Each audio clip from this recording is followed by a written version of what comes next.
L'Agence universitaire de la francophonie est née en 1961 à Montréal et depuis 1989, elle est le principal opérateur de la francophonie et compte plus de 800 États membres dans le monde, avec près de 79 États membres repartis dans une dizaine de pays en Afrique centrale.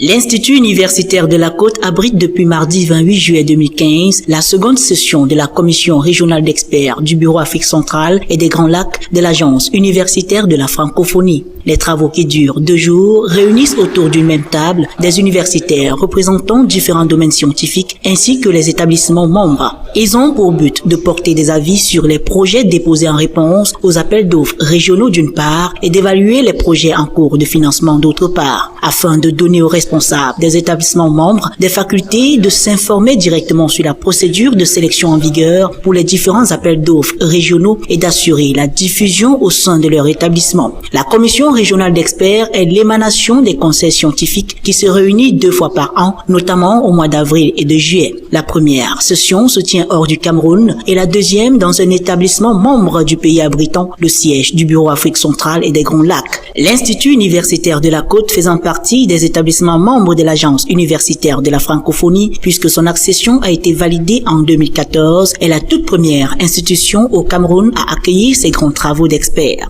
Et le rôle de la CRE est de se réunir 2 fois par an. La première réunion a lieu généralement au mois d'avril, en dehors du siège du bureau. Vous le savez, le siège du bureau est à Yaoundé. Cette année, nous sommes allés à Libreville au Gabon. Et la deuxième réunion annuelle de la CRE se tient dans le pays du siège. Alors nous avons, depuis juillet 2010, fait en sorte que les réunions ne se déroulent pas seulement au siège du bureau à Yaoundé. Tous les mois de juillet, nous essayons d'aller rendre visite à l'un de nos établissements. L'année passée, nous étions à l'université de Maroc. Et cette année, nous sommes chez nous. La forte délégation d'experts issus des diverses contrées d'Afrique est constituée d'un prestigieux panel d'universitaires, au rang desquels le professeur Ondoa Alain, directeur régional du Bureau Afrique centrale des Grands Lacs, du professeur Asako René Joly, président de la commission régionale d'experts, vice-recteur de l'université de Yaoundé 1, du professeur Djogoué Pierre-François, coordonnateur régional des projets du Bureau Afrique centrale des Grands Lacs, de madame Gadrel Johanna, administratrice du Bureau d'Afrique centrale des Grands Lacs, de la grande équipe de l'IUC ayant à sa tête le président fondateur Paul Ngimezap et de bien d'autres personnalités membres de la commission régionale d'experts. Après la première phase des travaux qui ont démarré à 9h à la mezzanine de l'IUC, M. Paul Ngimezap et ses hôtes vont descendre dans la cour pour la photo de famille. Immédiatement, les curiosités vont être portées vers les ateliers et laboratoires de l'IUC dont les experts souhaitent découvrir le contenu. Le président fondateur, guide du jour, va ainsi conduire les experts dans les différents départements. La visite va démarrer au campus Soft par les ateliers de frais de climatisation, maintenance, après-vente automobile et estine. À cet instant, une œuvre capte les attentions. La voiture type sport Made in UC ne laisse pas nos émérites indifférents. Après le campus principal, la délégation va se rendre au campus annexe où ils vont visiter cette fois-ci le laboratoire de génie civil, les ateliers de chaudronnerie et de menuiserie avant de regagner le campus principal pour la suite de la visite guidée. Celle-ci aura permis aux experts de découvrir toutes les merveilles d'une formation professionnelle de qualité.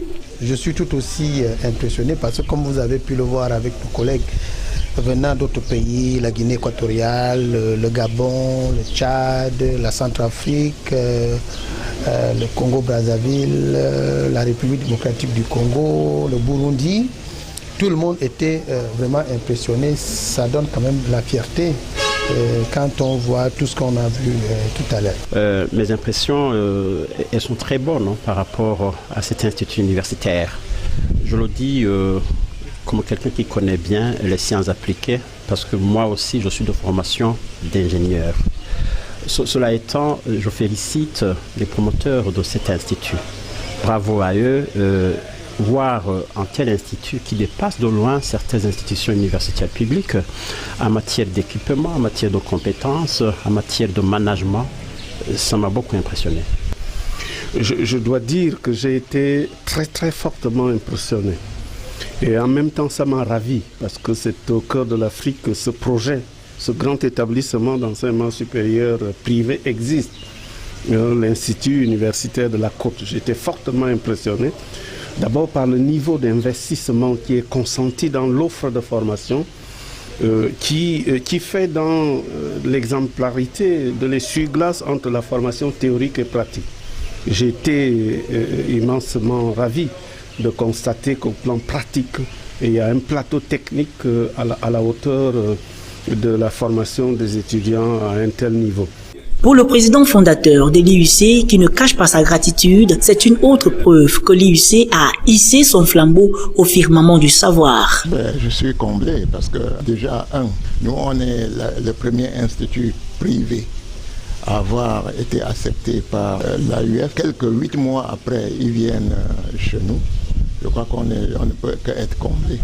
Au total, 23 participants prennent part à cette seconde session de la commission régionale d'experts du Bureau Afrique centrale des Grands Lacs qui se déroule à l'IUC et dont les travaux s'achèvent ce jour. Les hôtes de l'IUC pourront de ce fait regagner leur pays respectif, non sans garder de celui-ci l'image d'un institut universitaire, véritable pionnier du développement et de l'insertion socio-professionnelle des jeunes, gage de l'émergence.